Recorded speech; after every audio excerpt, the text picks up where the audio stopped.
Good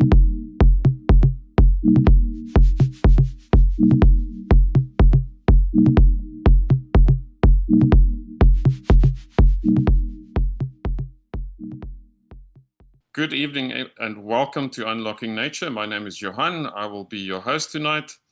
This is the virtual campfire where we tell the many stories of African conservation. Now I'm going to ask my colleague, Dr. Kirsten Neke, to provide us with a quick recap of the previous episodes in this series of talks on Elephant Population Management Month. Thank you, Kirsten. Thank you, Johan. So my reflections for Elephant Month. The challenge we face is not a lack of knowledge about elephants, it's that every new insight forces us to confront a harder question. What are we actually trying to achieve? And what are we prepared to trade off to get there? Elephant management is difficult, not because elephants are complicated, but because we live in a complex political, social, and ecological system where every decision has consequences. And the hardest part is acknowledging that every tool we choose carries an ethical cost and deciding which of those costs we want to justify. Over the past month, we've traveled a long way together.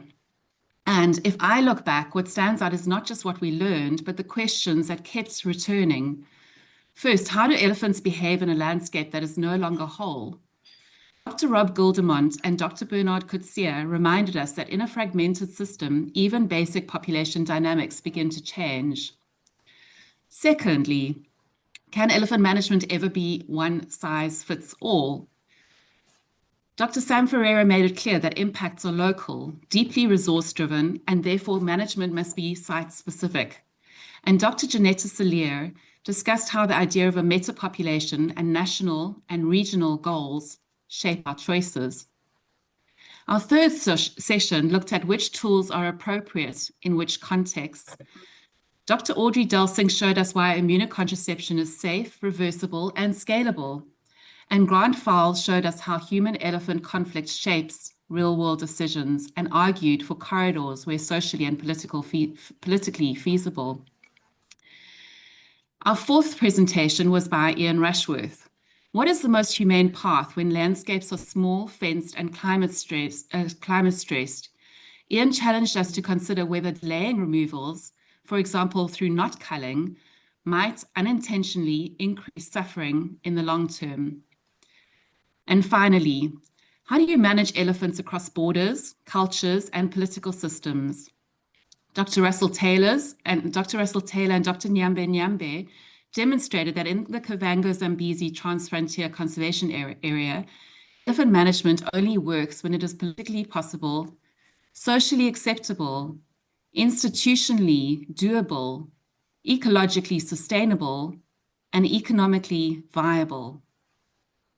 A giant challenge indeed, which leads directly to our question for tonight. How do we make good decisions when science, ethics, politics, and uncertainty all collide? Thank you, Johan. Thanks, Kirsten. A big topic indeed. When we looked at the discussions and questions emerging from the previous events in this series, it became clear to us that there isn't adequate clarity on where and how decision-making is influenced on an operational or strategic level. Tonight's discussion will focus on decision-making frameworks across the range state countries in Africa, and then taking a deeper look at CASA, Southern Africa, and finally, South Africa. As always, you, the audience, will be adding much value to this discussion.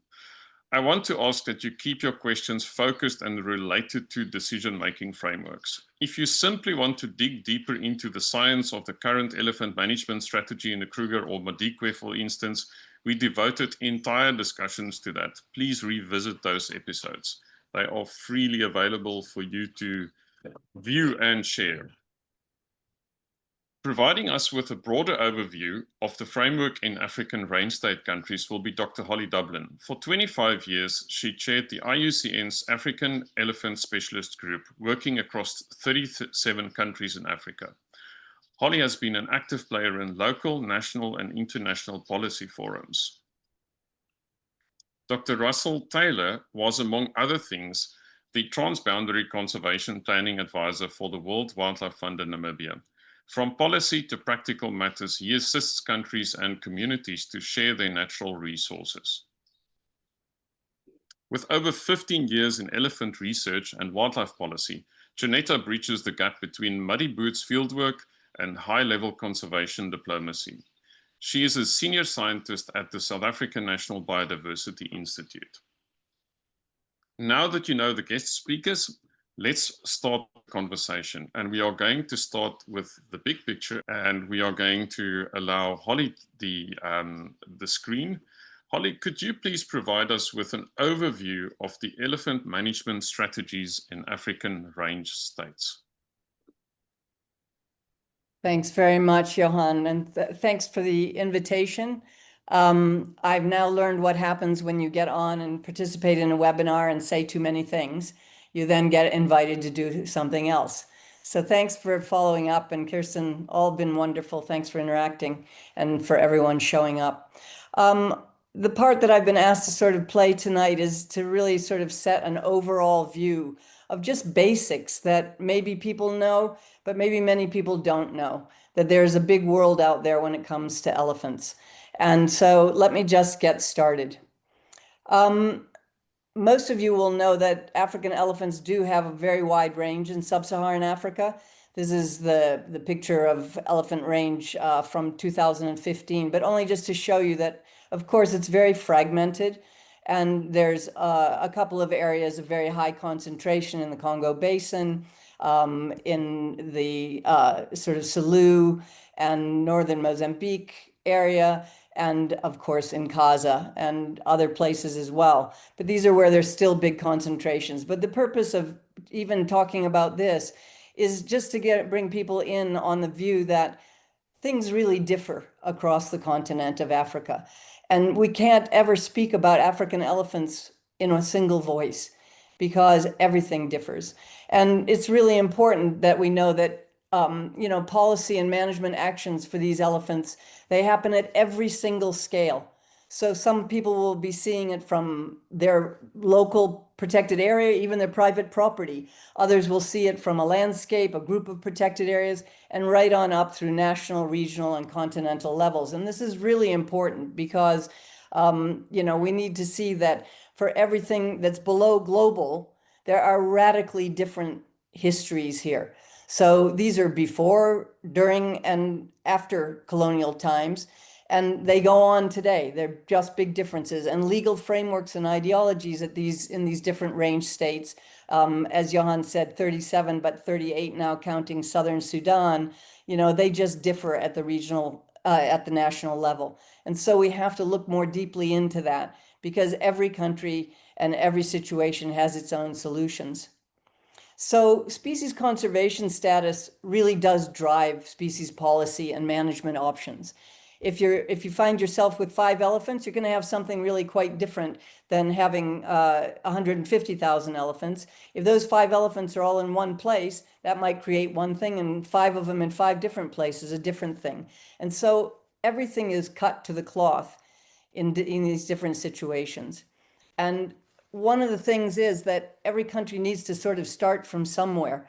And generally, they do try and start from understanding the numbers and distribution of their elephants. And while that sounds very easy, and I know we've had a number of discussions even on this series about understanding elephant numbers, it's just unbelievably complex because you have different organizations, you have different methods of collecting. The methods have very, very different levels of certainty and uncertainty. The data are collected in different seasons and different points in time in different places. The reliability of data degrades over time. Some countries have the resources to do surveys very regularly. Many African countries are decades out on their survey work. And no data are available for so many areas as we see every time we go to put a status report together. So this creates a lot of challenges for the countries just in terms of knowing what do we have and what are the status so that we can begin to look at how to deal with it.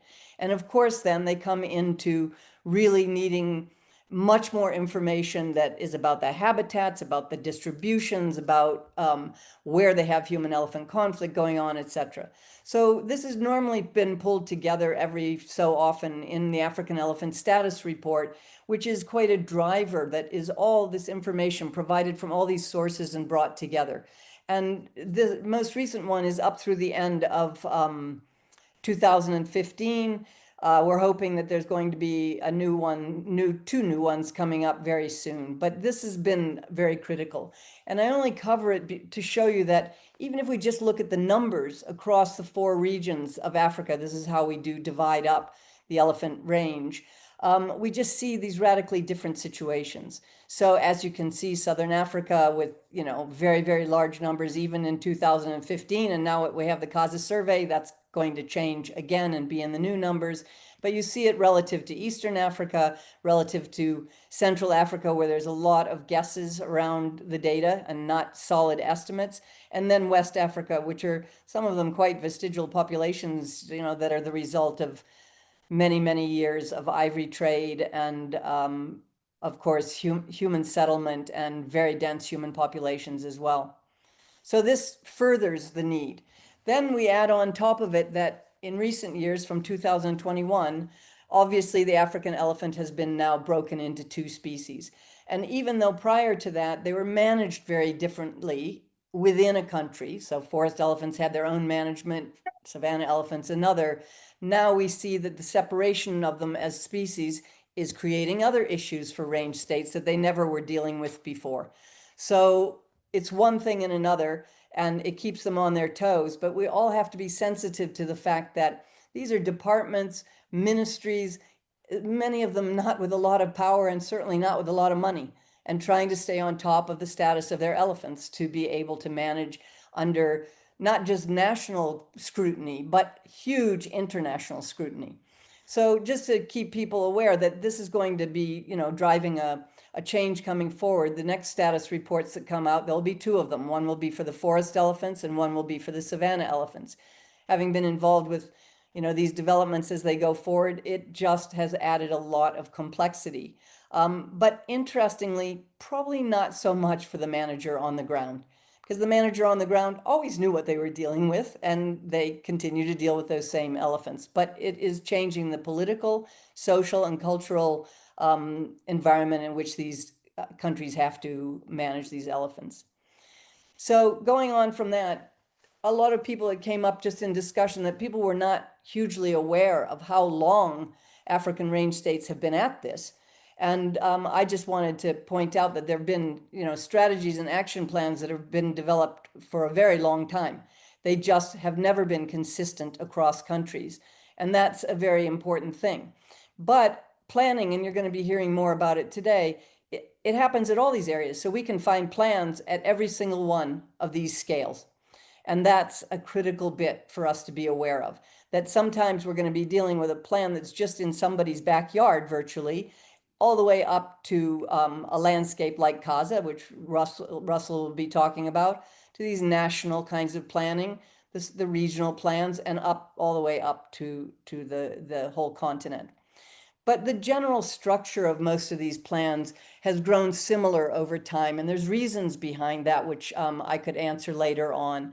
But they do have similar background because generally they do, some sort of problem analysis, and that tells them what their issues are and what the threats are to their elephants, and then they flip that over and have objectives that are related to that.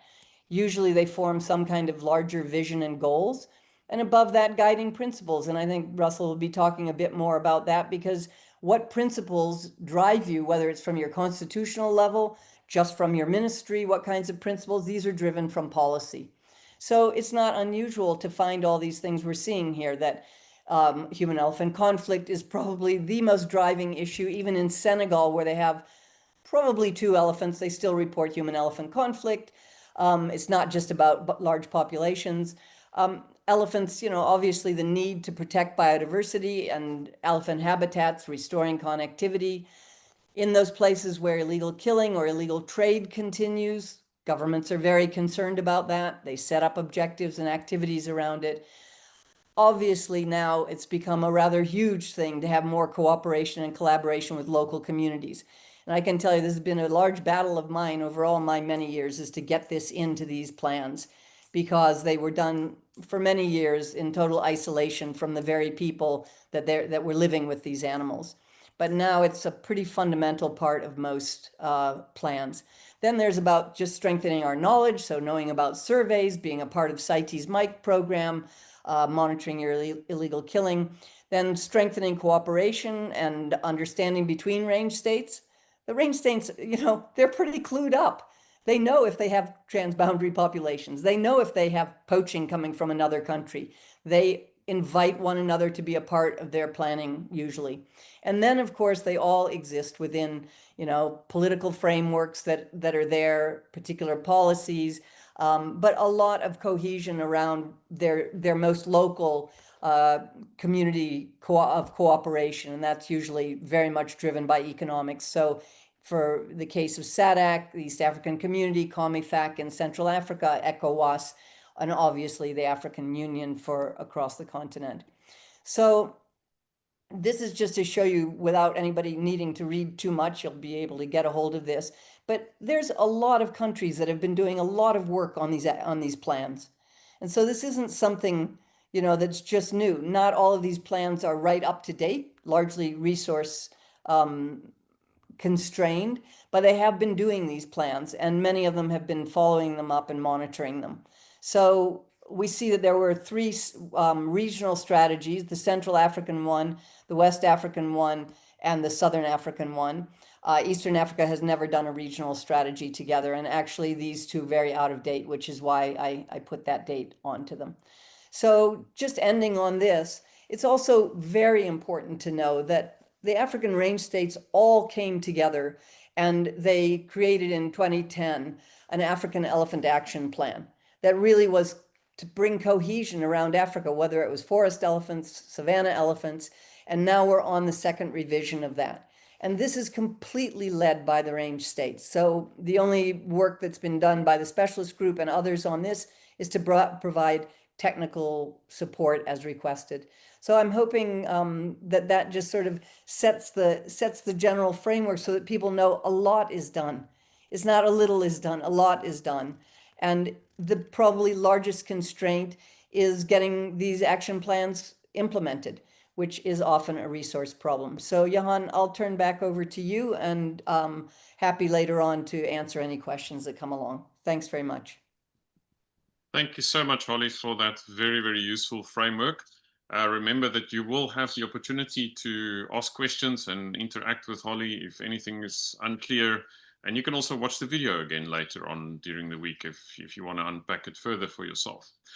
All right, now, Russell, could you explain the collaboration framework in the Khaza Transfrontier Conservation Area and give some examples of successful collaboration on specific issues and challenges? Russell, over to you. Thank you very much, Johan.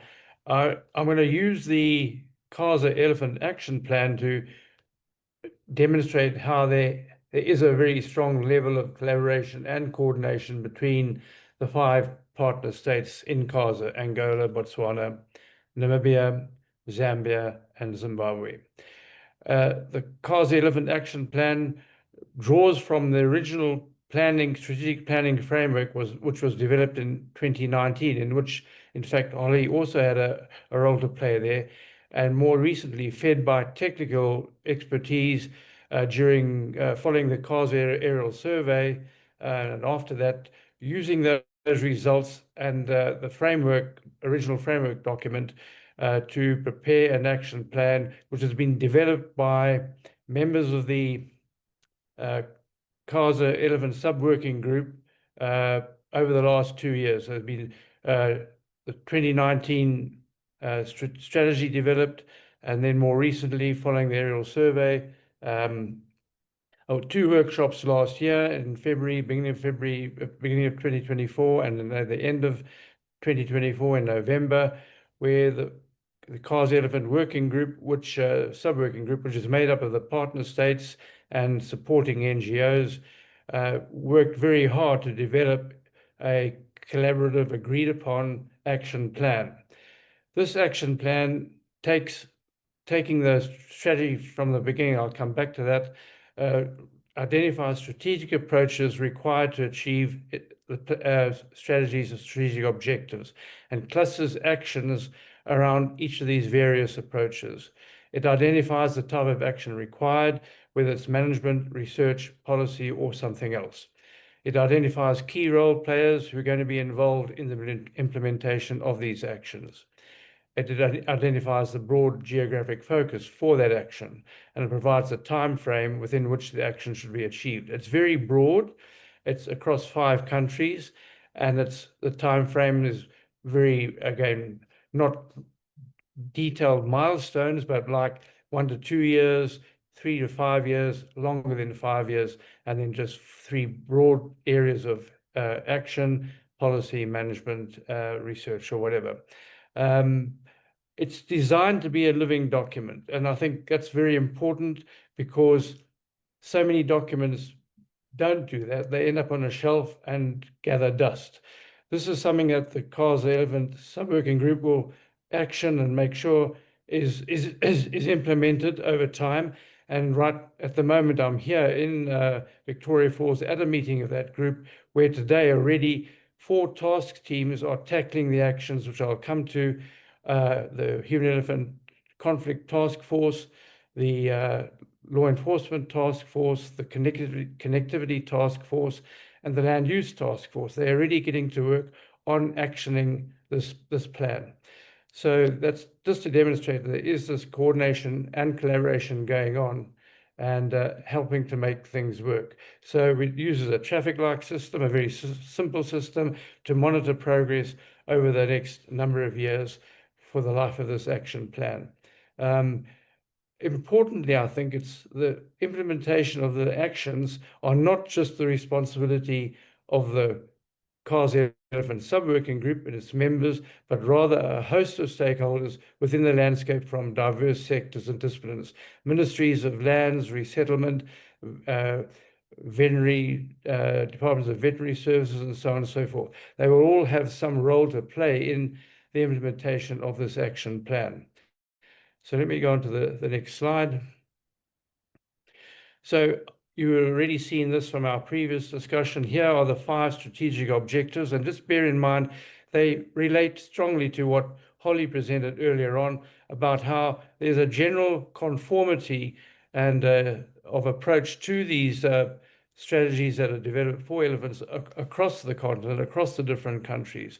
And here you can see the 5 objectives for CASA, and again, bearing in mind that each country has its own elephant strategy and plan, is essentially forms a subset of this bigger strategic planning framework. So they are subsets, one of the other. So you've got the 5 objectives there: to develop, importantly, integrated land use planning, ensuring the long-term integrity and connectivity of Cars elephant population, maintain and manage the Cars elephants as one contiguous population, promote and support coexistence of humans and elephants, reduce illegal killing, and make sure that there's a high-level decision-making process on which to build the planning framework for conserving these elephants. So that's the broad overview of the strategic objectives. Here is, in more detail, the action plan itself, which accompanies that first document, the strategic planning framework.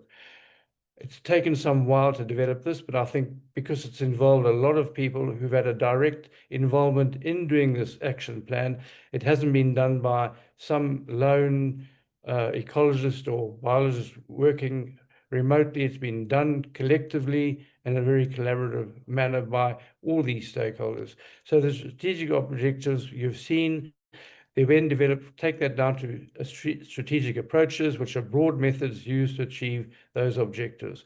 And that draws on the workshops I referred to. And then the actions are specific initiatives required to implement a strategic approach, contributing cumulatively towards that overall strategic objective, and then uses a traffic light system as a means of monitoring progress with its implementation. An outline of the framework: the strategic objective, high-level goals, strategic approaches, broad methods used to achieve those objectives drawn from those workshops, and then the specific actions or initiatives required to implement the strategic approach, contributing in the long term towards achieving that strategic objective. So I'm not going into any more detail. There's a lot more to this document. Each action is detailed in terms of time frame and whether it's going to be policy management or whatever, as I already mentioned. But I'll leave it at that, but really conclude here with this last slide, I think it is, where we really don't want to lose sight that this is an integrated plan.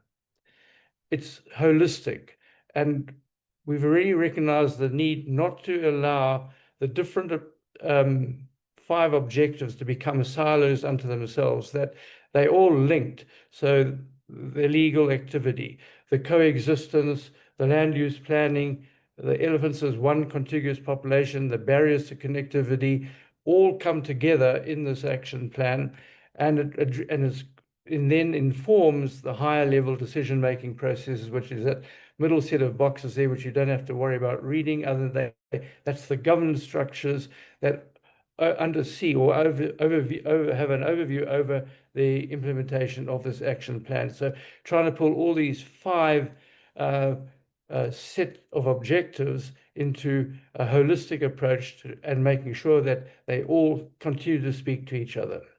And I think that's what I have to say for the moment. Thanks, Johan. Thank you so much, Russell. I love that elephant walking between the 2 fences, maybe the only uncomplicated elephant in Southern Africa. Now over to Janetta. Janetta, could you please unpack the policies, laws, and treaties that govern South African decision-making processes in relation to our elephant populations? Thanks, Johan. And I think perhaps let me do share some slides. So good evening, everyone. So South Africa, I guess, is probably one of the countries with some of the more complex legislation when it comes to elephants and pretty much all of our wildlife. And it's not just all of our legislation that has some sort of influence on elephants, and not just within one department. It's actually across various government departments. But if we start at the top, everything we do is informed by our constitution. And there's a couple of key things there in the section 24 that speaks specifically to the environment and the right to have the environment protected. But also in that same section, it also talks about justifiable sustainable use. So from that perspective, it also sets the scene for South Africa's policy on sustainable use of its natural resources. But there's also sections on ownership, so the right to own land, and there is sections on trade in the constitution, and then as well as the limitations in rights, where there's also the right within the constitution to limit certain rights under certain conditions. From our constitution, recently we've had the white paper on conservation and sustainable use that will inform all of our legislation going forward within the environmental sector. And we also had the policy position above that speaks directly to elephants. In the FFE, or the Department of Forestry, Fisheries and the Environment, we have NEMA that sets out, so that's the National Environmental Management Act, and that sets out the principles for environmental management. NEMBA is actually the act that we use the most, it's our Biodiversity Act, and that tells us what we can and cannot do with regards to biodiversity. And NEMA and NEMBA is very closely linked.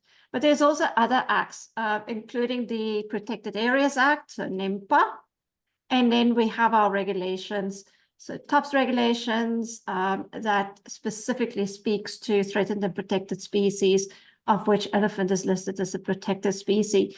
And then we also have our CITES regulations. And maybe just to come one step up, outside of our national legislation, South Africa is a signatory to many of the international conventions. So there we also have responsibilities within those conventions. Of course, CITES being a very prominent one when we work with wildlife, and the COP coming up in just over a week's time from now, the Convention of the Parties. But there's also the Convention of Migratory Species, CMS, as well as the big one, the Convention on Biodiversity, the CBD, and South Africa is signatories to all of them. We do, however, need to nationalize any regulations or any requirements of a convention. So that's where South Africa has its own national CITES regulations. We've basically nationalized the text of the convention and the appendices into our own legislation. But then under our, combined with our national legislation, we also have all of our provincial regulations. So environment in the South African context is a concurrent mandate, which means that both national and on the provincial level, our biological resources are being managed. We got our 9 provinces, so each of the provinces have their own regulations or acts. Most of them are aligned, but there are some gaps.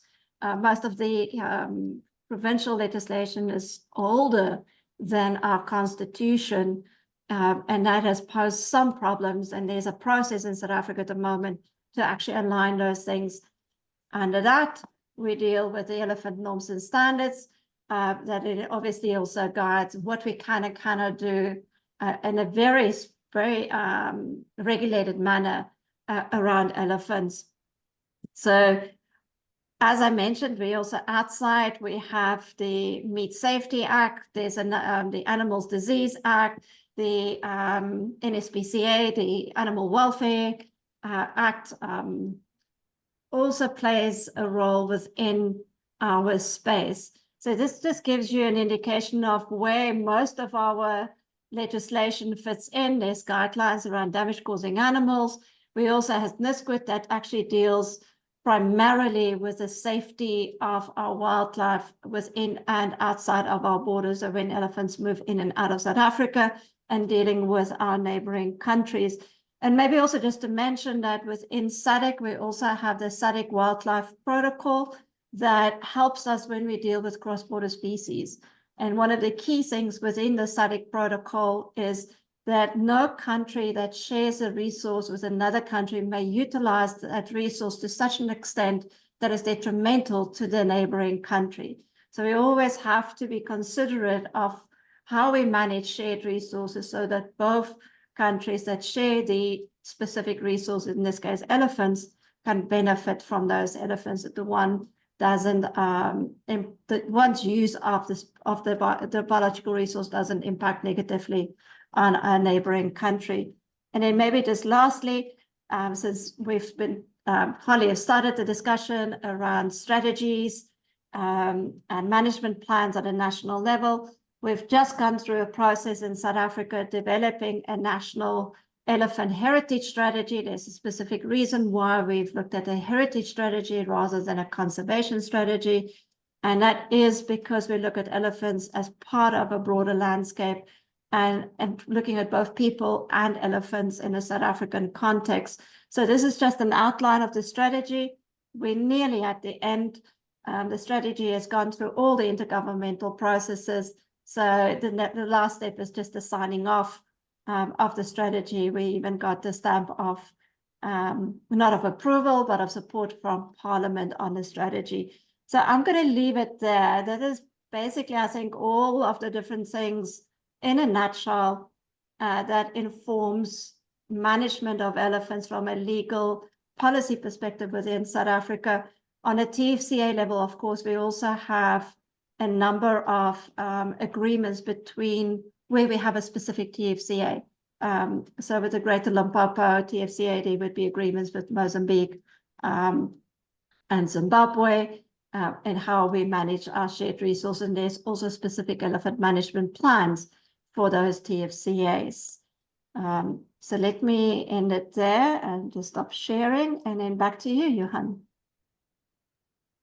Thank you so much, Holly, for unpacking that, Janetta, for unpacking that for us. We really appreciate that. I want to circle back to Holly now. Holly, recognizing that within every country, conservation looks different. What are the generic elements of a successful elephant management strategy across the countries? assuming that at least one of the goals is the protection of biodiversity. Okay, thanks, Johan. So I think, I ran through it as we were in our first comments. I mean, basically, every country is going to be doing something quite similar to another, which is, doing an initial assessment of the real threats to their elephants. Once they know something about the status, what are the threats, what are the long-term, short-term, and then starting to sort of try and put together ideas around that. As Janetta said, South Africa has a particularly, and I think it's very important to be focusing on that just for a moment. South Africa has an incredibly complex set of policies, legislation, regulations, but other countries have their own thing. It just does vary. I would say sometimes I think to myself that South Africa is more like having the United States and some of its planning planted on the southern part of the continent, just laws coming from everywhere. But what we basically see is that governments, of course, are the same everywhere because they're very much ruled by politics and the politics of the day. So it's nice to have a 5 or 10-year plan, but the truth is that it's going to be the current administration that's going to deal with the elephants. And so, the issues become very political. And that's why I mentioned that human-elephant conflict, I just don't know a country where it's not on the agenda. It's on the agenda absolutely everywhere. It's increasing. Every time I'm in one of these countries, they're like, how can you help us with this? Why is that happening? Because they have constituencies. And the more democratic countries become, the more their constituencies are important to them. Years and years ago, they probably didn't care about their constituencies at all. And the elephants were still doing that. I grew up in a village in Tanzania. Years and years, decades ago, they had human-elephant conflict. So, poaching, we've been through waves of poaching. Countries go through those waves at different times. Sometimes that becomes a very dominant thing for them. But this is why they have to have all of these issues within these action plans so that they can enable them and move on them. Some of them lie dormant for periods of time. There are periods of time where they can't work on connectivity because they don't have the resources or something. There's a poaching outbreak. It's much more important. So the governments are managing. That's exactly what they're doing. But I think it's also important to see that at the different levels, there's just different decision making at different levels. And, I know oftentimes people are like, well, why doesn't this person in that park do this thing? Well, maybe they're not mandated to do that, right? At the same time, we say, well, why does CITES tell us what to do? Well, they don't really tell you what to do. They control illegal, the international trade in endangered species of flora and fauna. So they're not getting into domestic issues. But the country still has to have the necessary plans for how do they prepare for CITES, how do they deal with the resolutions, and just as Janetta said, most of them, probably all of the range states, have also signed up to the Convention on Biological Diversity.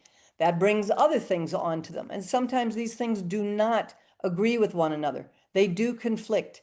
And so, those become very political things.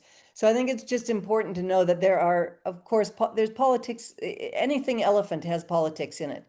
Anything elephant has politics in it. And that is largely because they are so heavily leaned upon by those that do not live in Africa that will forevermore, people feel that elephants are a global asset and that they have a right to comment on how every country should manage its elephants. And this is just another thing that African countries have to take on, right? Which is their international politics and what goes on. And I hate to say it, but I think it's an elephant in this room. And that is, it generally has to do with money. It generally has to do with money. You have donors in the north, you have needy countries in the south, and a lot of times the politic then starts to come in of what the money will be for, how it should be controlled. And I have to say that sometimes you do see these plans warping out because a donor says, we want to spend the money on this. And even if the country doesn't really want that, they're like, oh, okay, well, we'd rather you do that. No, that's what we want to do as a donor. So I think these countries are under pressures from every direction. And we have to remember that we have politic in it, we have technical prowess in it, we have very different levels. But I think the saddest thing for me is that in many parts of Africa, the ministry under which wildlife falls and then under which elephants fall is often one of the weakest ministries. And sometimes even in Ethiopia, embedded in the Ministry of Agriculture. So we can just imagine how important, elephants are when you're the Minister of Agriculture. So I think we just need to constantly be understanding the diversity and not be looking at another country saying, why the heck don't they do that? They've got their reasons. And I think when we get to the bottom of them, they're usually quite rational. Thanks, Ollie. That is truly a complex issue to unpack. And I'm sure we're going to have quite a few questions coming in, so I look forward to that. We'll maybe circle back to CITES a bit later. Neil, I see your hand. We're first going to finish with the panel discussion, and then we'll do Q&A. I want to now turn to Russell. Could you please unpack the range of management options in the transboundary context? Thank as you. well as the southern SADC and Southern African context. Thanks, Thank Russell. you, Johan. I'll do that. Before I delve into this, I want to remind us of what Holly said right at the beginning. It's often the status of a population in a given country or place that will drive the strategy and action plans that emerge from that strategy. So when I present this very sort of generic table, if you like, about passive and active methods of options and interventions one can make for managing elephants, bear in mind it's not applicable in every sense across every population. It's very area site specific, what action you might want to take in dealing with the particular problem you're facing. So I think it's important to bear that in mind. These two tables I'm going to show you were developed by Professor David Cumming some years ago when he undertook a study of conservation of elephants in Southern Africa. And I've always found it a very useful set of tables to work from. And I'm going to go through them very quickly, but as I do so, I want you to keep your mind on the last column, the capacity issues. And again, bear in mind what Holly just said, often it's human and financial resources that are constraining a lot of these actions being put into place. A lot of these things do not come cheaply, they cost money. And as she said, they can also be driven by what the donor might want to see. So just bear that in mind as I go through these different options. So this is the first set, there's 4 here of what we might call passive methods, which include no action, enlarging the range, fencing, or manipulating water supplies. The applicability, if you take no action, it assumes you have a self-regulating, unconstrained population, generally suited to large areas and often arid landscapes. It's not controversial, ethically acceptable, but it does have potentially long-term environmental costs. For example, loss of woodlands and species and populations can reach an unmanageable size. Enlarge the range, it applies to TUCAs, but even there may be a limit to how large you can expand your range, and we've been discussing that today. We're finding in CASA that elephants are moving beyond the boundaries of CASA into uncharted territory for themselves, no doubt, as well as for how we might look at elephants that come from CASA but go elsewhere, south into Central Kalahari Game Reserve, for example, or into the Midlands of Zimbabwe. But it does avoid lethal options. It's acceptable ethically, and it does help conserve other species. However, it might lead to an increase in HEC, and it may, human-elephant conflict that is, and it may not reduce the pressure on the habitats you're seeking to protect. We can use fencing to protect both habitat and contain elephants, and the techniques are readily available, but they come with high costs, and maintenance is often not sustainable. Manipulating water supplies is something that is practiced. I might add that I don't think always very successfully, but provided artificial water supplies can be provided, this has been an option that's been adopted by a number of areas, particularly in protected areas like Wankie National Park, Cowdam National Park, for example. It targets elephant impacts rather than numbers. In drought years, stress can come to play and has also knock-on effects for other species. Most importantly, though, for all of these, human and financial resources are often lacking to monitor and assess these impacts, contain human-elephant conflict, realize the full range of sustainable use benefits from elephant products, and also to maintain effective artificial water supplies and to be able to monitor them and measure their impacts. So that's the suite of passive actions. I'd like now to move to the suite of active options. So these are active methods. And again, there's 4 of them here: contraception, translocation, driving or disturbing, and then culling or cropping. The applicability of contraception is really most arguably found for best in small confined populations. Tembe Elephant Park, for example, in northern Natal. It's non-lethal, but there's a long delay before population declines happen, and it needs to be maintained over time. It's not only in South Africa, I don't think, but it is mostly practiced there and got a high recurrent cost. And it really has got a very specific application, in my view. I don't think it can really be done for large populations. Translocation is used for, can be used for restocking areas, but the African Elephant Specialist Group right now is looking at the pros and cons of long-term translocations that have taken place of a number of species, and including elephants, and they do have the unintended consequences, which aren't always the best outcomes for elephant and people for that matter. So it is an option, but it comes with some other kind of social and environmental costs. Family groups can be moved, and you can retain social cohesion, but I'll put a question mark against that, because some recent translocations in the Zambezi Valley suggest not. The appropriateness is being questioned, as I've mentioned, and animals can return to their original site. Driving or disturbing, you can move herds short distances across barriers that can be re-erected. It's non-lethal as a means of rapidly moving animals out of selected areas, but it's limited to where you can do it sensibly and practically, not for mountainous areas, for example. That's stating the obvious.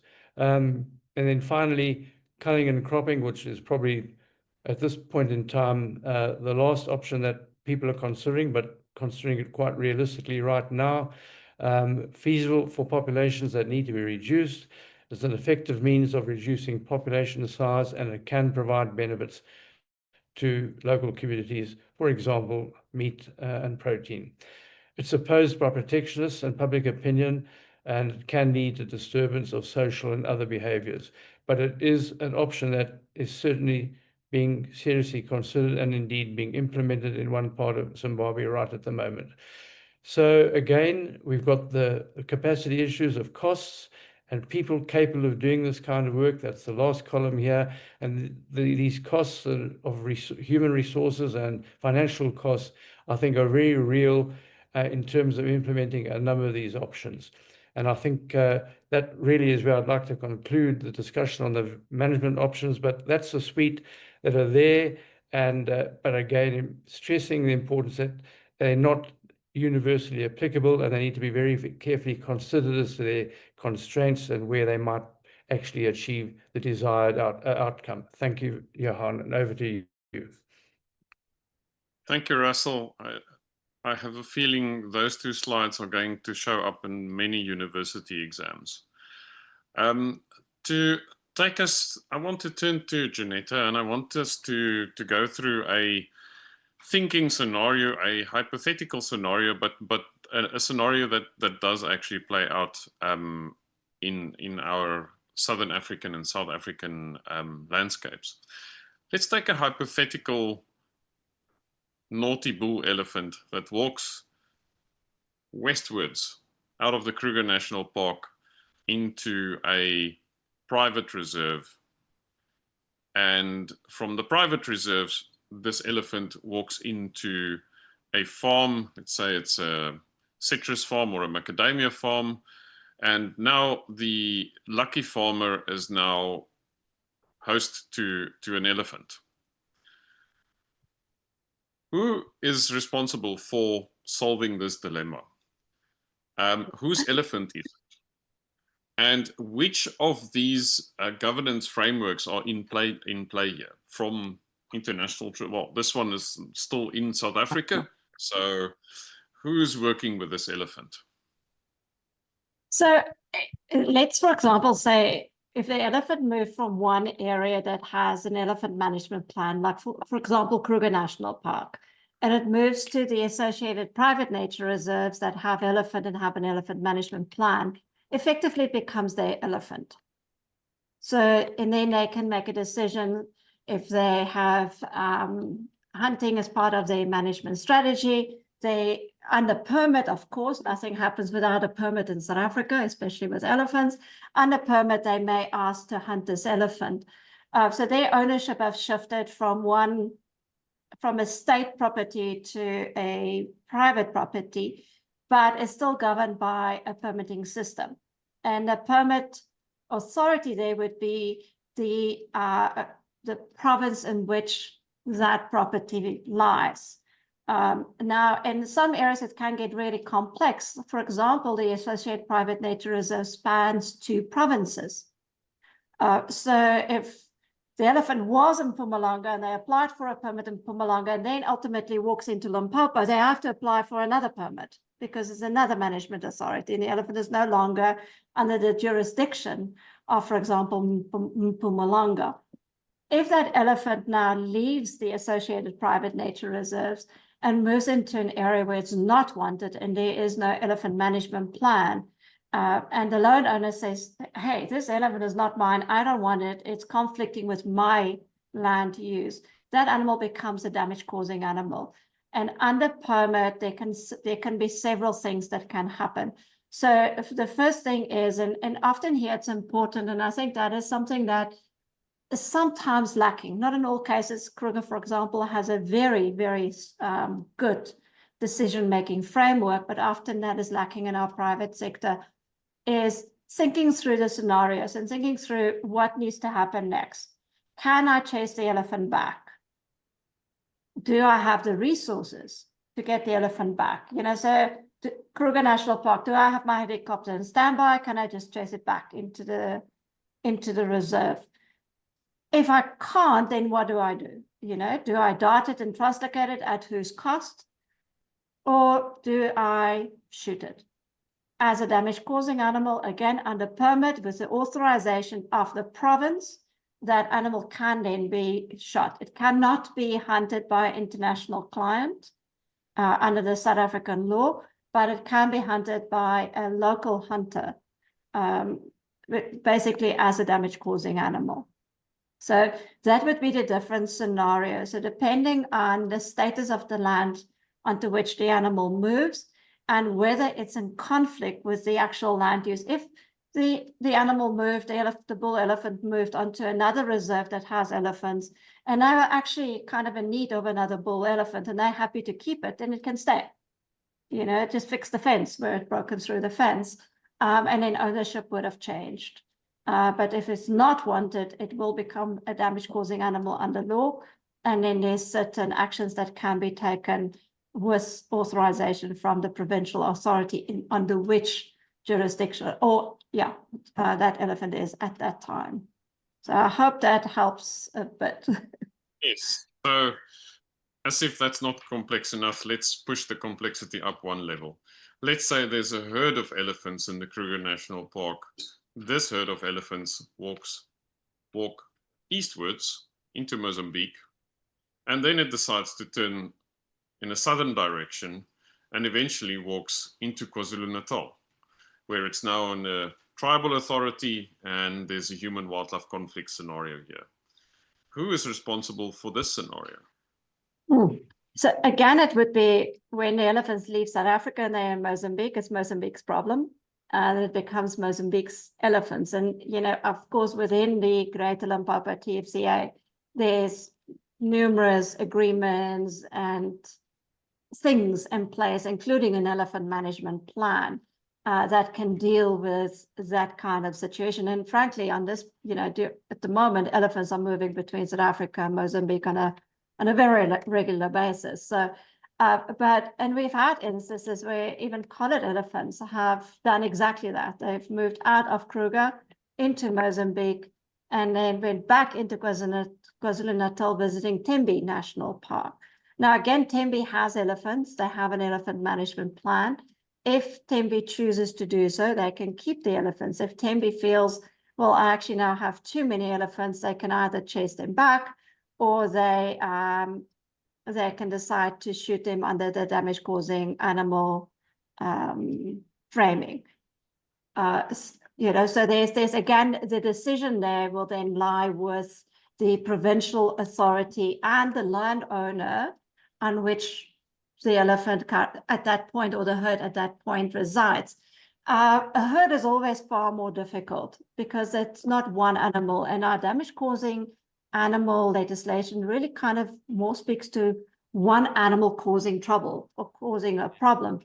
But I do think, especially where we have a situation where human life is at risk, often very quick decisions need to be taken.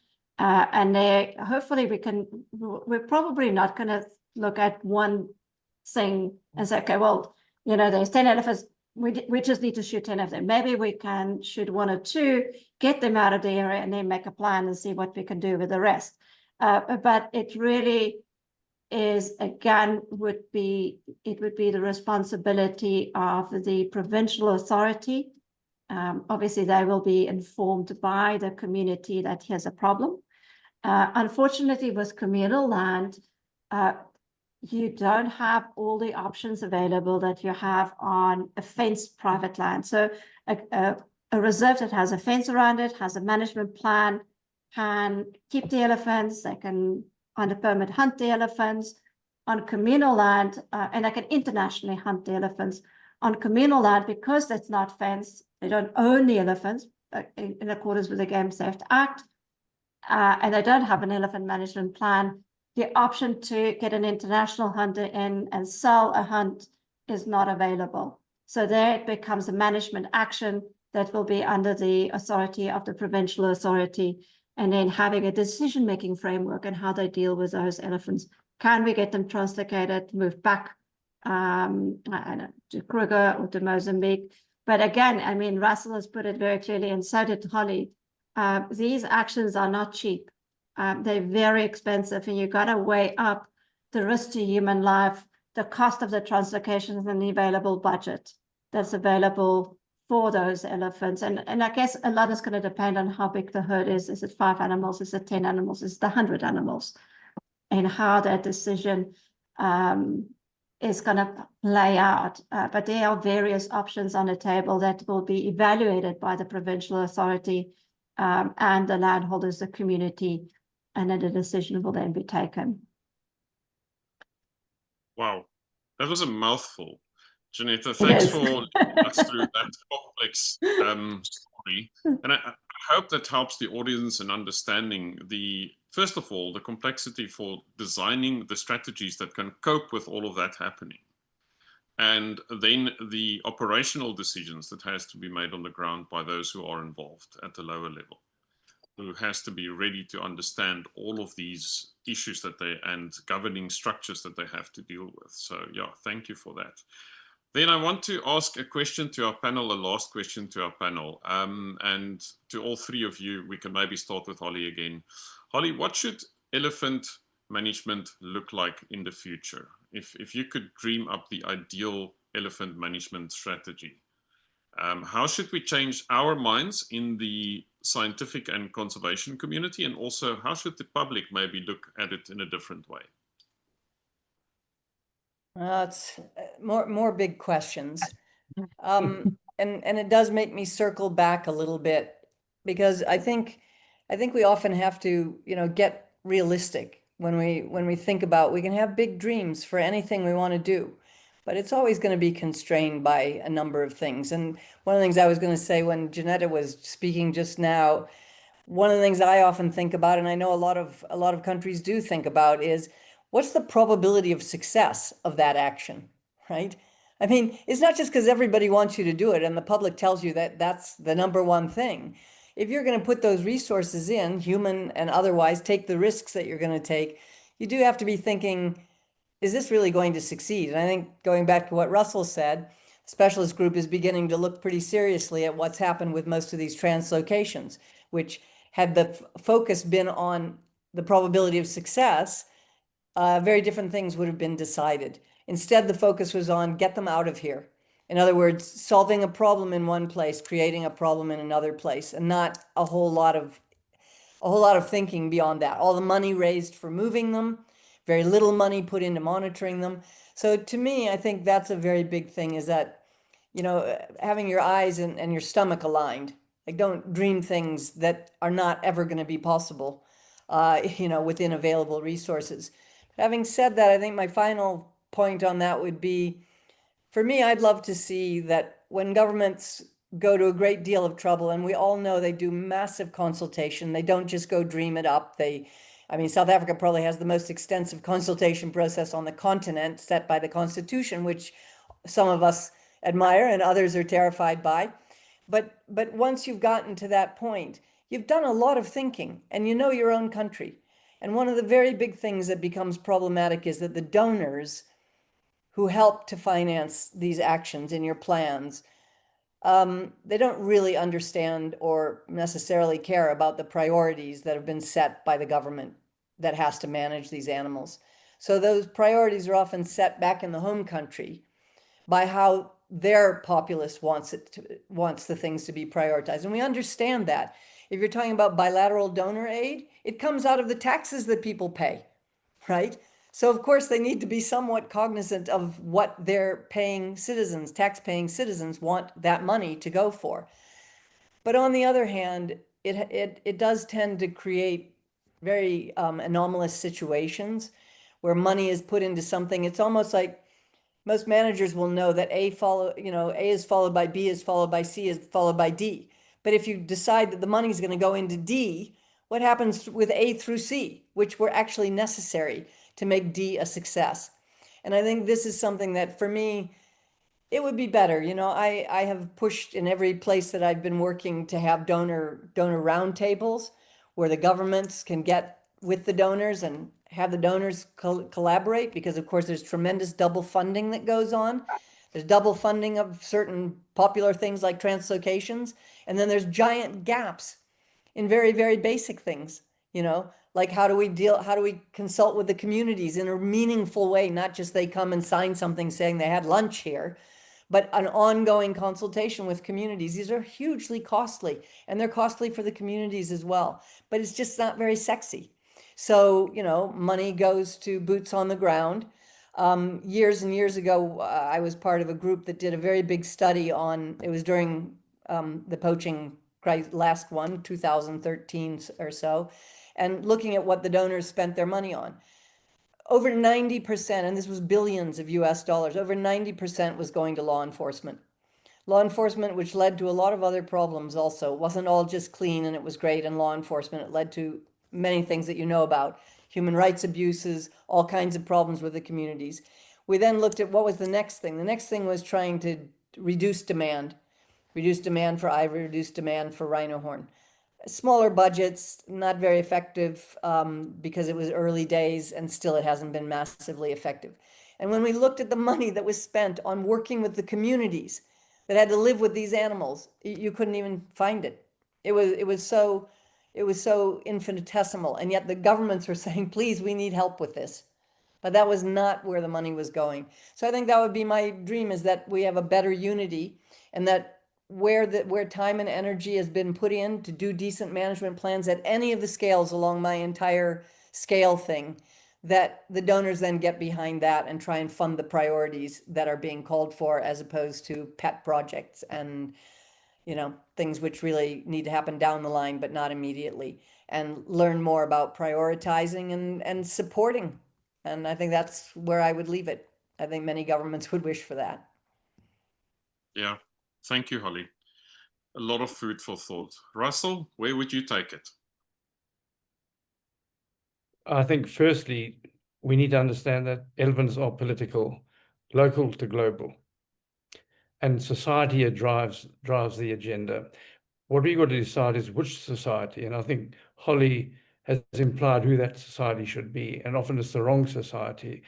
I don't think we've I think you've done a bit of it in South Africa, but we haven't consulted nearly widely enough with African communities themselves, be they urban or rural.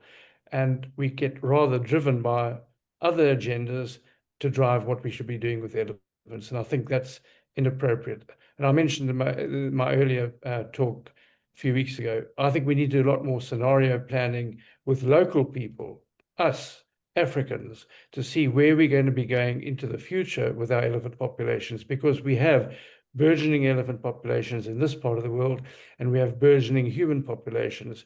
So who's going to give in to who, where? And I think some really serious science-based and participatory-based scenario planning is urgently needed to try and answer the question you're asking. And I don't know I can take it much further. That will already be a giant step forward. I hear from both of you the lack of consultation with communities in spite of the money coming in, but it's not being channeled to that level. So yeah. Janetta, where would you take it? I fully agree with both Holly and Russell. I think co-development with our key stakeholders, our affected stakeholders, so those on the ground, those that are impacted and responsible for them, impacted by elephants, responsible for elephant management, is key in getting to real solutions. But I think we also got to realize and understand, and I always get referred back to Snowden's Cynefin framework of problems that explaining you got 4 different types of problems: simple problems that has a very simple solution. Then you have problematic problems that you need to think about a little bit more, but there's a clear right or wrong. When we get to complex problems, and especially wicked problems, there's no right and wrong answer. There's just different scenarios with different outcomes and different unintended consequences or risks. And when we try and apply simple solutions to complex problems, and elephants are one of them, but I think most of the work that we do in conservation fits in that bracket, either complex or wicked, which is even worse because there are no solution for a wicked problem. But when we try and apply simple solutions to those, we're more likely to fall off the abyss than get to a positive outcome. So I think we always need to understand it from that perspective. And then also, to Holly's point with regards to governments have a very big responsibility. It's not just the protection of elephants. There's also the protection of people, rural development, the GDP of the country, social issues that need to be sorted. And on top of that is all the international stuff that you need to bring into consideration. So all of that needs to be packaged in the decision that governments make. So it's often not the perfect decision because it's trade-offs between a whole bunch of different things that a whole bunch of different stakeholders that want different things. And we need to weigh it all up, and there's a certain trade-off. So I think to end off for me is also, with any African framing and within elephant management more broadly than just South Africa, is conservation is complex enough not to make it more complex by wanting to remove tools all the time and debating which tools should be in the toolbox. Let's try and add as many tools to the toolbox as possible. And let's agree to use the right tools for our circumstances and use them responsibly, rather than fighting constantly whether we should be cutting or we should be hunting, we should be doing that. Rather have as many tools in that toolbox that countries can make the right decisions and have choices in how to make their decisions. So thank you, Jan. As Russell, I think this is a discussion we can take into the early morning hours. Thank you. That was beautifully summarized. I think I wish all the conservation authorities and all the elephant stakeholders a full and abundant toolbox. Before we open for questions tonight, I would just like to thank all the speakers, all the guest experts that was part of this series. People spoke from many different perspectives, but from a deep scientific integrity. People like Audrey are often criticized for the perspective where they come from, without listening to them properly and understanding the science that they bring to the solution that they bring to the table. And I think it's important that we recognize that. Then also an enormous thank you for the time and the effort that you spent on preparing for this. We really, really appreciate it. We debated with every person here and there and what would be the best sense in doing this. And we really appreciate that you took the time to let the audience understand these issues at a very deep level. So thank you for that. Now let's turn to the audience, and thank you for the audience also being part of this. Neil's got his hand up, so that is the correct way to attract attention, that you would like to ask a question. Then you can also ask your questions in the chat. I would like to ask everybody that the Q&As are very lively with this topics, and please keep your question below 2 minutes. Thank you very much for that. Neil, you're welcome to ask your question. I'd like to turn the presentation on its head and all the other presentations that you've had about conservation, because one massive missing sector in conservation is human population control. Humans are the greatest problem on the planet. And if you don't see it, hear it, sense it, then there's a serious problem. We are approaching 10 billion humans. We have less than 10 Namibian desert-adapted lions. We have elephant populations that are not over capacity. That is a complete and unadulterated misnomer. And I'd like to see the evidence that backs that up. Even in the Kavango Zambezi, in northern Botswana, historically, there have been over 200,000 elephants. It's humans who are the problem. Now, what does conservation say to human population control? There is no policy in South Africa about population control. There is no policy in any country on earth about human population control. And conservation needs to take heed of that. Conservation needs to consider human impacts, human population control, because that is the biggest problem on the planet. And not just in South Africa, not just in Southern Africa, not just Africa, all over the world. And I'd like the panelists to address that. Thanks, Neil. That is an interesting perspective, and I guess we need some extra tools in our toolbox there. Russell, Holly, who wants to go for that one? We all understand that human populations are growing. I might just mention to Neil that some human populations in the developed world are beginning to decline. So in Italy, for example, they're worried about decline in their population because that has impacts on economic growth. So one has got to consider population growth or declines in population growth from a number of different angles. Sure, here in Africa, no doubt population is still increasing. They will continue to increase, but they will reach a plateau. And that's why we have to do the sort of things I was mentioning earlier on about scenario planning. You can't control human growth with the magic wand. It's just not possible. That's one of the things we have to deal with. Yeah. I mean, I can follow up from Russell. I think that I like the comment that it's not just Africa.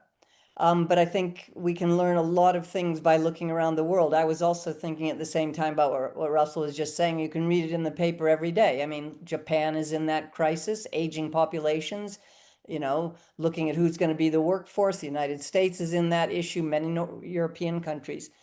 But Africa is in another situation, and that is Africa still, no matter what people think from the place that they're sitting, Africa still is a rather empty continent in terms of the size of the continent relative to the numbers of people that are on this continent. But that is going to be changing rapidly. And, I often look at it, and it's helped me a lot in understanding elephant management, is if we want to see the trajectory of things, if nothing else can be done, then you look to places like West Africa. That is the likely way that elephant populations and humans will go on the African continent. It is the likely way. It had a head start, but that's a likely way. You can also look at elephant populations in Asia. But the same thing, very, very dense human populations, elephant numbers down, creeping in between humans. So in essence, the question is, how long of a timeline are you looking at? Because humans will burn out too. That will happen too. I don't know why nobody discusses that issue, which is that there's no guarantees for Homo sapiens.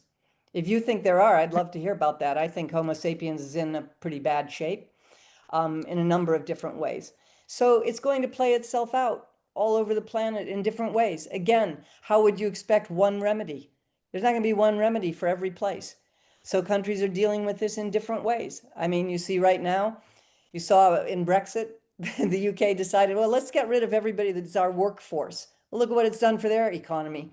Just brilliant. They have no workforce anymore that does any manual labor. So I think countries are making these decisions, and they'll always be made.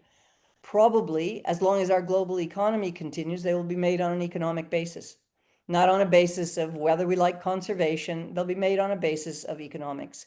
And, I would suggest that everything addresses that same issue. We're all victim to it. And I think we seriously are victim to it. So I don't see Africa's development going much differently than what happened in Europe.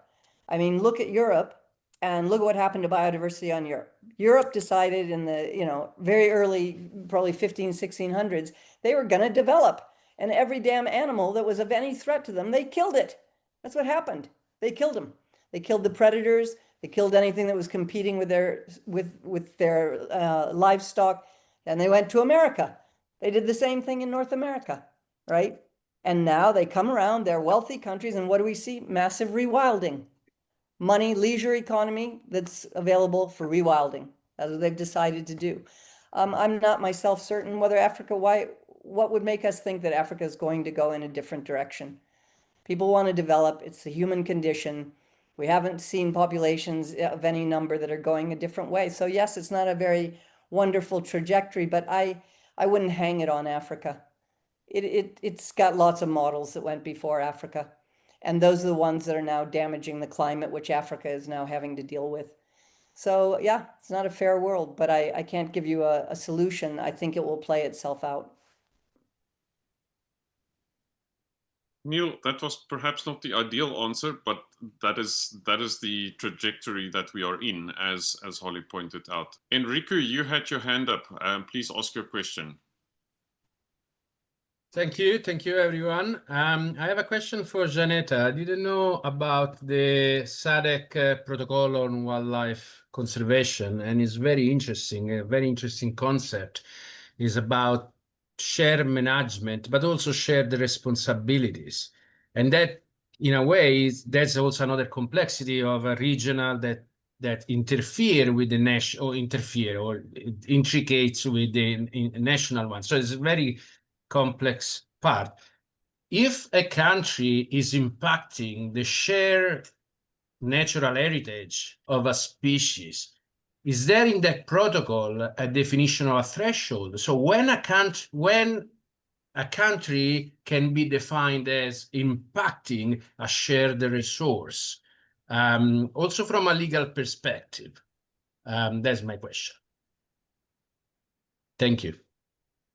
Thanks, Enrico. That's a really good question. And I'm also going to look at Russell. I know Russell also worked with the SADC protocol. I think they are, the protocol is an agreement. So I'm not sure of the international legal standing of an agreement between countries, but normally countries take those things quite seriously because, SADC as a whole work really well together. And they're very dependent on each other for not just environmental things. They work as a block. So my guess would be, and we haven't actually, as far as I know, we haven't had an issue around this. I guess the closest we could get to is the situation with rhino poaching between South Africa and Mozambique. And that was addressed between South Africa and Mozambique. They started a task force together. Mozambique changed their legislation to fit in line with that of South Africa, so that it became harder for poachers to escape to Mozambique and not face prosecution in that country. So I think those agreements are taken quite seriously by countries. They may not have an international legal standing. I don't know. I took on a correction with that. But just having a look at how SADC countries have worked with each other on this, I think that those agreements are really good and has helped in the past in resolving where there are issues between countries or where there's impacts in one country or another. But Russell, maybe if you want to add anything to that, I know you've, as me, worked quite a bit with the Greater Mapungubwe DFCA development as well. I just think that the SADC, I'm not too sure that how strongly binding in a legal context a protocol is, but I think that SADC wildlife protocol is a very powerful instrument in that it says a lot of the right things, and the SADC countries really do by and large comply with that protocol. I think they see it as a useful guiding a protocol when it comes to wildlife enforcement and so on and so forth. So, but I don't know how legally binding it is. Maybe someone else does know. I'm not too sure. Thanks, Russell. Keith, I can see your hand is up. Ian, I see you there. I just want to turn to the chat to take a question from there. Came from way earlier in the evening from Sophia Luca. Holly, the question is addressed to you. What actions are taken by the Africa Union 2010 Elephant Management Plan for West African elephants? Okay, just first a clarification. It's not an African Union plan. It's a plan of the African elephant range states that was adopted under CITES. West Africa has long had their own regional strategy. And that strategy, and then a number of countries, you might remember from my first group of slides, a number of countries in West Africa that do have national plans. These are often very small populations. A lot of them are severely fragmented. So they're little pockets of elephants here, there, and everywhere. That's been very problematic. Also, of course, some civil unrest that's been in there for Liberia earlier on, a lot of elephants lost there. So what I would say is that, again, the countries are dealing the best they can, but, an interesting probably case study of it is the Mali elephant population, which has long been studied, and there's a tremendous amount known about it. It moves around a great deal in very arid environment up there. And things have been up and down for that population. So it's had a lot of attention paid to it. But when they began to have Islamic terrorists in the area, a lot of new problems developed. So as soon as there's a plan, there's new things that come along that nobody anticipated, right? And so I think that they're just, some of it is sadly teetering along at the bottom. It just bounces along the bottom, and we don't know how long those populations will last. Some of them are well below what would be considered minimum viable populations. And, West Africa has tried to think of West Africa as a whole, but it's actually very difficult because, there's a lot of missing connectivity there. So what I've seen is, when I first came into this decades and decades ago, West Africa was an area that people felt there was a very great problem. Today, people feel there's a great problem, but the elephants are persisting. Sadly, they probably are being lost in small pockets that people don't even know exist. So rather than the bigger populations being hit. I do know that they have had more assistance in the past from the French government, from the French GEF, from the French portion of the IMF. Everybody has their supporters. They don't have as big a group of donors as Eastern Africa or Southern Africa, probably. But that's kind of how it goes. And I would say that in a lot of West African countries, and this makes me very sad in a way, so few of their people have had interaction with elephants in their lifetime. And I don't mean face to face, just even elephants as a part of their legend and their culture, because they've been gone for a long time. And so it's very difficult to build up again the pride around having them, because these kids, and their parents and their grandparents, they haven't even experienced elephants. And that's something which really I think is very fundamental, is you got to keep elephants in our lives for them to keep meaning for us and not be something just from the past. And West Africa has a very big lift there. Thanks, Ollie.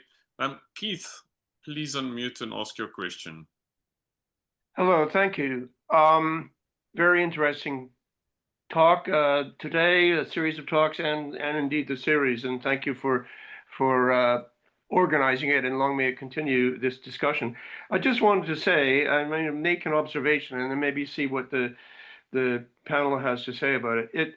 What's coming through previous talk, particularly, and also today, is that it does seem that people, well, everywhere, are now thinking more and more, reflecting more deeply on the possibility of coexisting with nature, human populations coexisting with natural ecosystems and species in them. Elephants are a kind of a flagship for that, because they're very needy of space and land, and they conflict with people, and so directly, and so do predators. But a lot of other, they're the charismatic species. There's so many other species in ecosystems that are affected by conversion of human land use, land to human land use, and growing populations. Now, it was mentioned, Holly mentioned the declining populations in a number of developed countries as a problem. I think it's a social problem, but it's one that has a solution. I think it's an opportunity, a turning point, perhaps. And at the same time, in a lot of the developed countries, rewilding is now a growing theme, and people are trying to open up corridors, reestablish corridors for species as small as butterflies, as well as carnivores and other things. So that is going on in developed countries. In developing countries, and countries, as again, as Holly pointed out, still have a reasonable amount of space, natural or semi-natural habitats. There's a real opportunity to grasp this coexistence idea, and it's being done. I mean, the previous talks have talked, and the Kaza example is a very good one of keeping areas open, areas where wildlife and people share landscapes. But it is in many cases, in Kenya, this is my experience in Amboseli in Kenya, where the population has been enclosed. So I'll try to get my point very quickly. Basically, I think that this concept of coexistence between people and nature should become, we need to think of it as a kind of an underlying everything we do. It should become a foundation of national policy across lots of different sectors. The sectors demanding land and resources, how is it affecting nature? And similarly, how does nature affect people? It's two sides of the same coin. I'm just wondering what people think about that as a prospect for going forward. I think a lot of people in this call will absolutely applaud you, those thoughts for coexistence with nature. There's a somewhat related question in the chat that only takes 3 lines. How can politics be used to bring on board better policies for elephant conservation? And I feel that that's actually related to Keith's comments here. Because if it's not at the political level, and if it's not legally protected, it cannot happen. How can people engage, and how does the scientific community engage with politics? What are the mechanisms that are there? Holly, you maybe want to take that one? Yeah, I don't know if it's going to address everything that Keith covered. I had mentioned that same thing about rewilding. Rewilding, I think, often is coming, where there's some economic wealth to be putting that in place. And of course, if we follow it, it's also running into some problems. I've been following some of the European rewilding of bears and wolves recently, so we all know it's a bumpy road. But I think from my perspective, in just a very practical way, one of the things that I've seen throughout the countries that I've been working in is that there's no there's no real attempt to do cross-sectoral land use planning. So the cabinet all sits down, and cabinet member A is told, you're in charge of water, and that's a piece of land that you need to deal with. Make sure it's providing this. And then the agriculture minister is told that his thing. And eventually some poor bugger from the wildlife authority says, oh, but excuse we'd like to, could you not like put the infrastructure straight down the middle of this, corridor? So there are not good mechanisms, something I've been working on the last 2 years with a number of countries. In fact, most of them are in SADC, which is how to build that cross-sectoral dialogue, how to get to governments. I mean, I've been very interested. I didn't even realize to the extent to which it was going on until the permanent secretary of our ministry here in Kenya was at the IUCN World Conservation Congress. I wasn't even there myself, but I heard that she was pointing out that they're establishing a huge new effort that is all totally cross-sectoral. So it's being led by the president from the office of the president, and he's basically telling his ministers, for all of these places, you got to get together, and this has to be done through some kind of joint discussions. And then we have to see what the trade-offs are, right? They haven't started doing it, and she's not 100% hopeful, of course, because in the end, it's the Minister of Finance who generally is calling most of the shots, right? And we know that. But I think it's just been getting the ideas across. I spent a lot of time in Zimbabwe on this in the last couple of years. And I mean, they're right on board, They're trying to figure out, how do you do it, though? How do you bring people to the table? I think once you bring them to the table, they can become champions of the idea, especially if it works for them. It'll be a good thing. But I think it starts, and it's sad to say that, it starts at the most basic thing, that the guy that's working on water knows nothing about wildlife. In fact, he hasn't even been told he has to provide water for wildlife.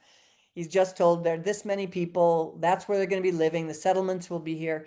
So I think there are some things that look awfully easy. I've been talking with the SADC Secretariat about this, and they're right on board, but how do you actually make it happen? And I think one of the biggest problems is we're not sitting in the branch of government that's the most likely to make it happen. We're in the weakest position to make it happen, because it sounds like, oh, could you alms for the poor? And, I mean, these guys are like, I got big things to do here. So I think it's the political nature of it is you got to get to the head of state. I mean, you have to. There just is not really another way. But remembering that we have that terrible problem that most heads of state are there for 4 years, 5 years, then they're immediately into either getting reelected or getting kicked out or what, and we all live with that political cycle. So once you get it up and running, all those ministers are gone in the next administration. So I think there's some very practical reasons. It's not that everybody's brilliant now and has figured out we should do it. It's that it's bloody difficult to do. And I think very few countries have been able to really master it. But I think, Keith, that to me, I still think that's the best place. I think the more of us that can get to those levels and those different, like I now involve myself in when infrastructure projects are going on. It's not my favorite thing to do, but then I look around and I find out that even the government guys from wildlife are not there. And I say, where the hell were you guys? They're like, oh, yeah, we were at a wildlife meeting. Yeah, well, they just gave away that corridor. That one's just been given to a giant pineapple plantation. So I think we all have to work on that. The animals are one thing, the people are the most thing. And nobody's been brilliant at it yet. But there are some countries that are very interested. For sure, I've got countries that are saying, help us, and so we're thinking of doing it by starting really quite simply by establishing platforms in those countries that are pretty informal in a way, but just maybe getting some younger members of the staff of those different places, because they're the ones that are doing a lot of the planning thinking, because a lot of it's digitized. So they need them to be thinking because they're doing mapping and a lot of deep mapping, and just getting people together so they understand each other. What are your needs? What's your mandate? What have you been told to do? Oh God, we're in a problem. I've been told to do this other thing on that property. Just very practical things. And it just needs some seed resources, because the governments can't pull it off. So, I mean, Keith, I don't have anything better than that for you. That's the way I think we need to go. Okay, Thanks, can I Holly. make a So- comment? Yeah, please, Russell. So, in another, Holly's totally right. I think that's very important what she said. But I just want to share something with Keith about coexistence at a local level. I once, way back, spoke to a village person about a number of these sort of issues we're talking about now. And he said, it's not the elephants we hate. We just hate the problems they cause. So we've got to also help provide the tools to deal with that problem that those elephants are causing, or help him to find the tools that will help him deal with that problem. So I think we've got to look at it at the local level as well as the level at a national level that Holly's been outlining. There are ordinary people who are very happy to coexist with elephants if we can help them deal with some of the problems they create. So I think we mustn't lose sight of that as well. Thanks, Russell. That was very, very valuable. Janetta, would you like to add to that? Yeah, thanks, Jan. Both Russell and Holly touched on two very important aspects. And I think, Holly, one of the things for me with government is that, yes, you're 100% right. You know, the environmental portfolio is definitely not one of the top portfolios within any of the governments. But I think part of the error is also on our side. And it's often that we don't speak the language that politicians want to hear. For a very long time, we were very reluctant to put a value on nature. But ultimately, when decisions are made, they're made in dollars, they're made in money. And I think we've stopped short of pulling environment into the social economic space. And it's not, you know, here I'm not just thinking of the whole value package that wildlife or biodiversity brings to the table. We stop at human outputs instead of going all the way through into the social and let's call it the political space, the human space, to positive human outcomes. And we also don't present our environmental stuff all the way through. So, you know, I'm 100% with you, and the silos in governments are, I mean, it's something to witness, which is a massive challenge in getting people together, and you know, mandates are actually cross-functional, but we don't operate cross-functionally. But I think we also need to think about how do we market biodiversity, elephants, and that humans are part of nature. We're not separated from nature, and we're 100% dependent on nature. How do we market that better to politicians? And then, Jan, maybe just the last thing on your question of how do scientists engage with politicians? Well, they don't, or very seldom. We speak two completely different languages. And I think there's one thing that we also need to think about in our science is, if you want your science to be heard by politicians, it doesn't help sending them a scientific paper of 30 pages long with massive graphs and models and QPR equals this, that. Is a policy brief of 1 page. This is the problem, this is how we address it, and this is the solution, and this is why it's important to you.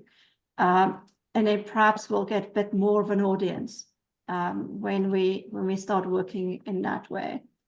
Thanks. Thanks, Janetta. We've got so many questions. We've got to make peace with the fact that we're not going to get through all of them tonight. So we will forward them to the experts, and when they have the time, they can choose to answer you an email, and we'll humbly request that they make the time for it. But we're going to cover as much as we can. Ian, please unmute. Thank you. Sorry for waving during your intervention, Holly. I just wanted to respond to well, the solution to many of the problems that Holly and Janetta and Russell have identified, and Keith's question. 2 words and an acronym. The 2 words are natural capital, and the acronym is PESA, Payment for Ecosystem Services of Animals. And that's because since many of these problems have been wrestled with for decades, the last few years we're seeing more and more papers bringing out solid results that elephants actually improve a forest's ability to sequester and store carbon and improves the level of carbon in the soil in savannas. So if you've got a rainforest, the elephant enhance its carbon sequestration and storage. If you've got savanna, it seems it raises the level of soil carbon, and that is worth money in these days. That's why governments are now looking at natural capital, and ministers of finance are now talking to environment ministers, not many yet, but they're getting there, because, well, in 2019, the International Monetary Fund published on its website a paper by Ralph Sharmy calculating that each individual forest elephant in the Congo Basin was responsible for the additional sequestration of $1.75 million worth of carbon. That's just the carbon service. Other ecosystem services are available but not yet valued. So that works out at $30,000 a year, or $80 a day per elephant. And some of us are working on a system that will allow that with the help of new AI methods for identifying individual elephants, which wasn't possible even a few years ago, so that you have individual elephants known for what they're doing and valued for what they're doing. And then instead of saying, oh, whose responsibility is this elephants come onto our, it's please bring the elephants onto our land, because then we get to share the benefits of PESA, payment for ecosystem services of animals, which conveniently also happens to be the word for money in many languages. So I think a lot of these problems with the new technology and this new approach, and there is a thing for corporations now being TNFD compliant. TNFD, another acronym, is the Task Force for Nature-Related Financial Disclosures. So if your corporation is impacting on nature, you have to work it out how much that's costing, and you have to pay into it. And in the UK now, there's a biodiversity offset system where if you put down a road, you have to pay for some land to be restored somewhere else. So we're halfway through what the UN called the decade of ecosystem restoration, and most people haven't even heard that it is the UN decade of ecosystem restoration, but we can help with that. And in restoring ecosystems, it's about rebuilding their function so that they provide the services that keep us all alive and water our crops and all the rest of it. I don't need to tell this audience that, because you're all probably aware of these things. But we, as you quite rightly say, can't stick a 60-page paper with graphs and equations in front of a politician. We have to say this matters to all of us, and elephants matter to all of us because what they do for us. And if we just paid for that, then people would be vying to protect their elephants, because they'd know that would be a sustainable income that wasn't dependent on tourism and therefore wasn't affected by wars or pandemics. It was just what elephants do. And that, I think, is the hope for the future. I was so wanted to say that before I went for my dinner. Thank you. Wondering if I see Janetta is nodding, so I'd also be curious to hear from Russell. Russell, do you see those kind of initiatives working in the landscapes that you're working in?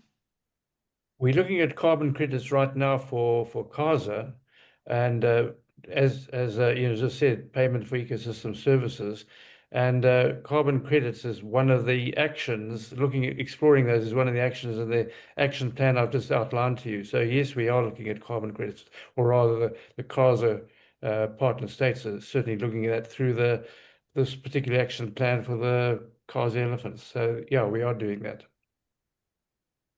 Thanks, Russell. Janetta? Holly? You can both go. Janetta can go. Go ahead, Janetta.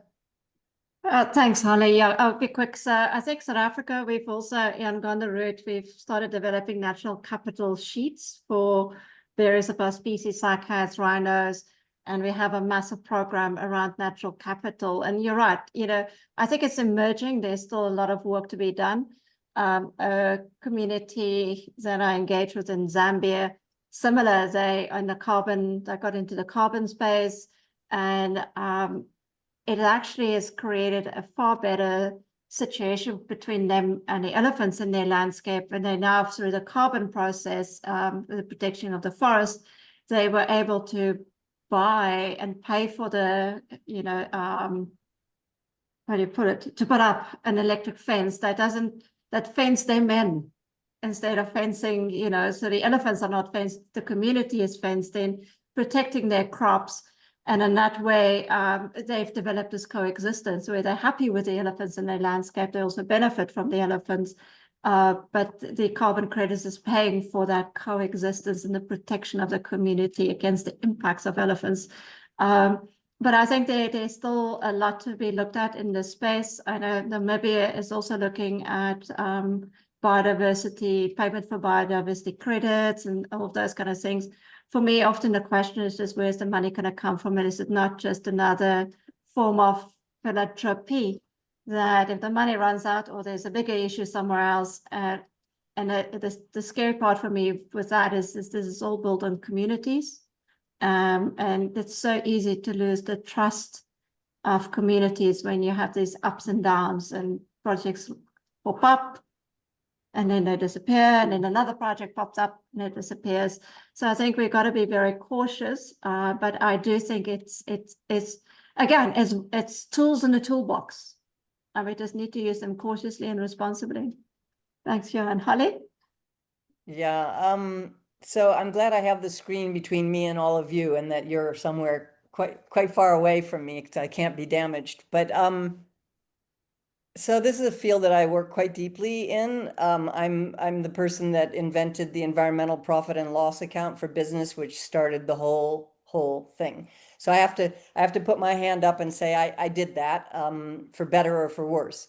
So we know that one of the things is that there are a whole lot of people in the world that really hate the idea of monetizing. In fact, they're viciously against anything that puts a value on nature. So we got to already accept that it's not like everybody sings Kumbaya and says, oh, I get it now. But a lot of business people do get it, and they wouldn't get it if you said, I just love these beautiful species and whatever. They're like, because it's not in their language. So again, we have the language problem.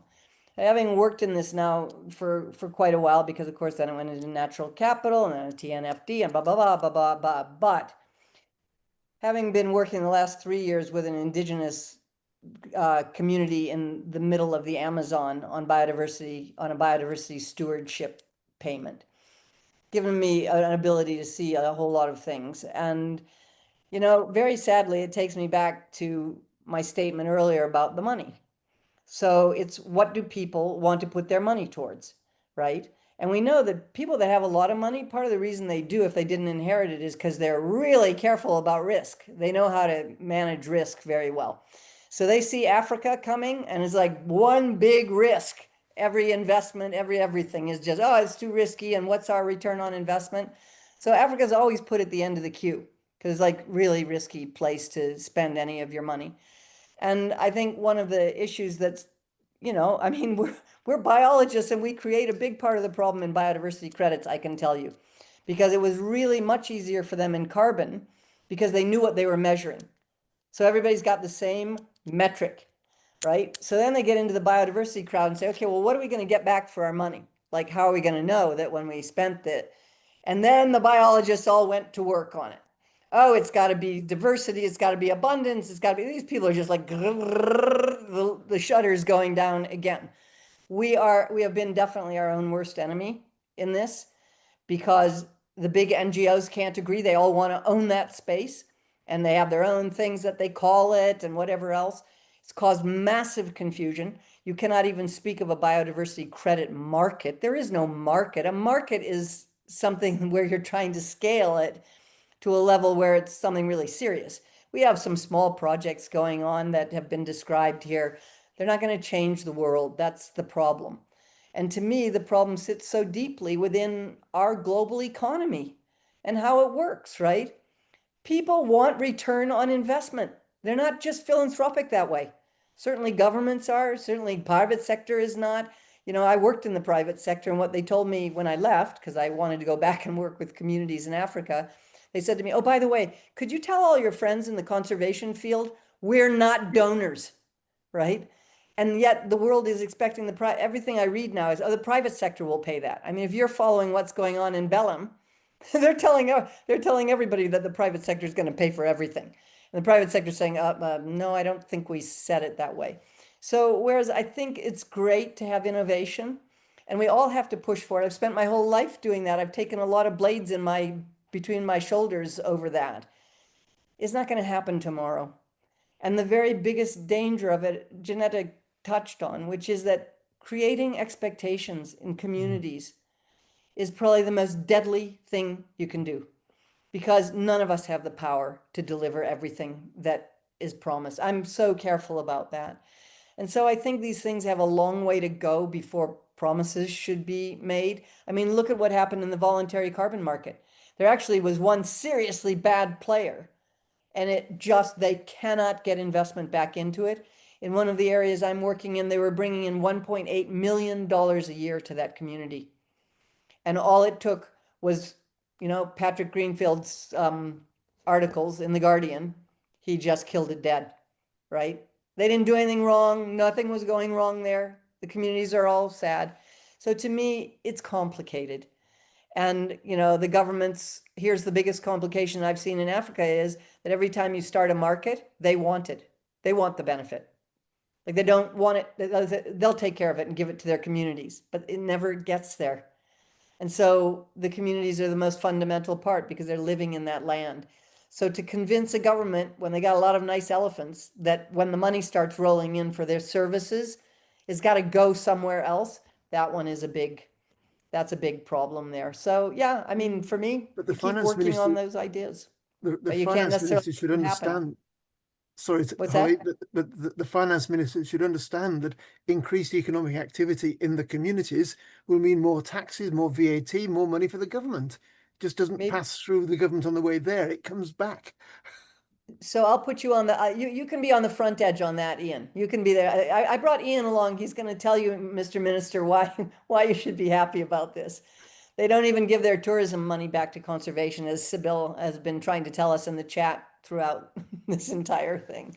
So yeah, I mean, we just have to keep try everything, but hold back on creating expectations, because the communities have massive fatigue. And now they don't believe anybody about anything, particularly white people coming and telling them, I'm going to bring you buckets of money.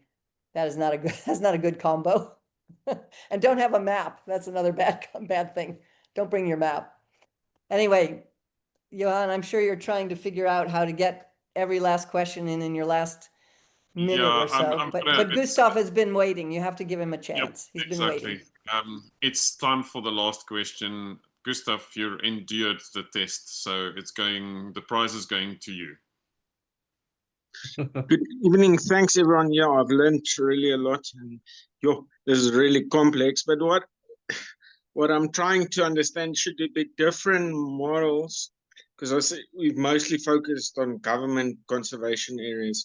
But like in South Africa, I don't know much of the rest of Africa, but there's a lot of wildlife and biodiversity run on private land. I'm not saying it's all sunshine and roses. There's certainly some areas they make, but there are some pockets of excellence, and then some people that work really well with communities. In the past, I think conservation models we've excluded, but I've seen a shift. But how can we pick the low-hanging fruits and learn from our mistakes and try and incorporate it in for private land and communal land and for government land? I don't think it's in South Africa, certainly the majority now, it's on private land and not on conservation land. So I'm trying to find, how do we balance that? Thanks. The question was South Africa related, so I'm going to go to Janetta for the answer there, and then ask for comment from the two other experts. So, Gustav, I'm not 100% sure what you exactly asking. I think in terms of South Africa, whether animals are on private land or on government state land, the same laws apply. There's no difference on state land. This is allowed, but not on private land. With regards to conservation on private land, you're 100% right. There's a huge sector, a private sector within South Africa that contribute immensely to conservation of elephants in South Africa and biodiversity in general. I think in the South African context, what I would like to see as a way forward is more incentive systems and less regulation. So I know our department is working on a certification scheme linked to the OECM process for wildlife areas in South Africa. But how do we move from regulating everything to more of an incentive-based system? So if you're on the right road in the right direction, there's certain incentives, either from a tax perspective, but also from maybe a regulatory perspective, that relieves the regulatory pressure on a private sector that is contributing to conservation. So I'm not sure if I'm answering your question. If not, please just clarify, and then I'll try and answer it more better. Thanks. Gustav, are you happy with the direction that the answer was taking there? Thumbs up. Also thought that was a really important shift in thinking in terms of moving towards incentives.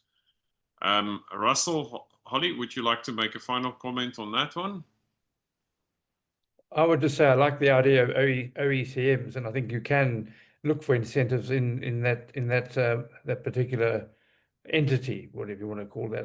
And I think there's a lot of opportunity for OECMs generally, but I'm not too sure what role they might play for elephant conservation, because generally they would be, in my mind, be rather small areas.